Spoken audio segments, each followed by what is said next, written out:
ઉત્તરાયણ નજીક આવી રહી છે ત્યારે પતંગબાજી માટે જાણીતા સુરતમાં અને અમદાવાદમાં શું હાલ છે એ જાણવા માટે અમારી ટીમે પતંગ બજારની મુલાકાત લીધી તો જાણવા મળ્યું કે આ વખતે કેવા પતંગોનો ટ્રેન્ડ છે। પણ એક વાત કોમન નીકળી કે દર વર્ષની જેમ આ વર્ષે પણ પતંગના ભાવમાં વધારો થયો છે। આ વધારો કેટલો છે અને ભાવ વધવા પાછળ કારણો શું છે એ પણ જાણવાની કોશિશ કરીએ આ અહેવાલમાં।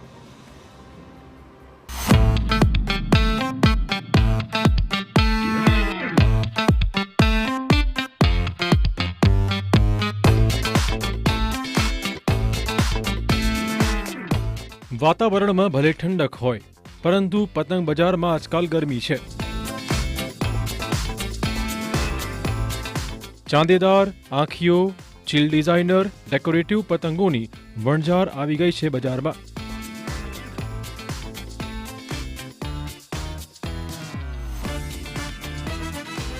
મોટા પતંગો સાથે આ વર્ષે ખાસ નાની સાઇઝના અને ડિઝાઇનર પતંગો પણ લોકપ્રિય બની રહ્યા છે। આ પતંગોની સાઇઝ 1 ઇંચથી શરૂ થાય છે। બીજી બાજુ પેચ લગાવવા માટે પણ માર્કેટમાં અલગ અલગ ડિઝાઇનના પતંગ પણ છે જે 1 ફૂટથી 5 ફૂટ સુધીના છે। ડેકોરેટિવ પતંગોની અનોખી ડિઝાઇન અને તેના ઉપયોગના કારણે બજારમાં ખાસ ડિમાન્ડ છે। જોકે આસામ અને કોલકાતામાં ભારે વરસાદના કારણે લાકડી સમયસર સુકાઈ નથી અને કારીગરોની અછતને લઈને માર્કેટમાં ભાવ વધારો પણ જોવા મળી રહ્યો છે જેની સીધી અસર પતંગના ભાવો પર જોવા મળી। જે ગયા વર્ષે મેં જે પતંગો વેચતા હતા 80 રૂપિયા કોડી એટલે 4000નું બંડલ થતું હતું। અત્યારે એવું છે કે હોલસેલનું ખાલી જે રિટેલ ચાલતું હતું ને ગયા વર્ષે આ હોલસેલનું ભાવ થઈ ગયું છે 100 રૂપિયા કોડીની 5000માં તો બંડલ પેક જાય છે। જે અમારાથી જે લઈ જાય છે ને 150 રૂપિયા 160 રૂપિયા કોડી વેચે છે સમજ્યા। તો એ એમનું 8000નું બંડલ થાય અમારાથી જે લઈને રીસેલિંગ કરે એમને। તો આ વખતે પતંગો અહીં સમજો ને 40થી 50% વધારો થઈ ગયો છે। સુરતના 100 વર્ષ જૂના ડબગરવાડ બજારમાં પતંગના વેપાર માટે લોકો આવતા હોય છે। સિઝનલ વેપાર માટે આ બજાર જાણીતું છે। અહીં 1 ઇંચથી 34 ઇંચ સુધીના પતંગોની વિવિધ શ્રેણી જોવા મળે છે પરંતુ દર વર્ષની જેમ આ વર્ષે પતંગોની કિંમતોમાં 20થી 25%નો વધારો છે। મોંઘવારી હોવા છતાં બાળકો માટે લોકો ખરીદી કરી રહ્યા છે અને આમ પણ સુરતી લાલાઓને મોંઘવારી બહુ નડતી નથી હોતી। માહોલમાં થોડીક મંદી તો લાગે છે અત્યારે પણ લોકોના છોકરાઓના શોખના કારણે બધું જરૂરિયાત પૂરી કરવી પડે છે।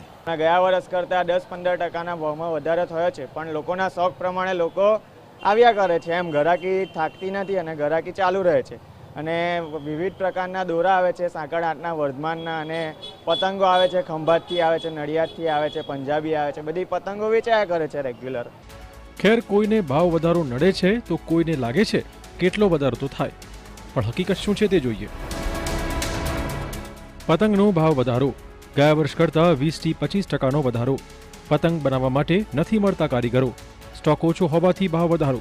દોરીમાં પણ 15થી 20%નો ભાવ વધારો। સુરતનું પતંગ બજાર એટલું મોટું છે અહીંયા મુંબઈ અમદાવાદ વલસાડ નવસારી ભરૂચ અને બરોડાથી પણ પતંગ લેવા લોકો આવતા હોય છે। બીજી બાજુ અમદાવાદના પતંગ બજારમાં આ વર્ષે પતંગોના ભાવમાં 40% જેટલો વધારો જોવા મળી રહ્યો છે તો દોરીના ભાવમાં પણ 70થી 80%નો વધારો છે જેની અસર સીધી માર્કેટ પર જોવા મળી રહી છે। વેપારીઓની ચિંતા કંઈક આવી છે। अभी महंगी है ना सस्ती है। अभी क्या खबर पब्लिक के पास पैसा नहीं है तो पतंग का भाव नहीं बढ़ रहा। आज की तारीख में हम लोग 5 रुपये का एक पतंग बेचते हैं। अब 5 रुपये के अंदर हम इसके अंदर है ना सिल्ली देते हैं कमान देते हैं डड्डा देते हैं मौजूद है। एक पतंग 5 रुपये का भी होता है तो ग्राहक को एकदम महंगा लगता है। तो ये टाइप क्या है कि अभी ग्राहकी इतनी है नहीं और पतंग का जो दाम है वो दाम बढ़ा नहीं है। अभी हो सकता है कल और परसों में भाव बढ़ सकता है।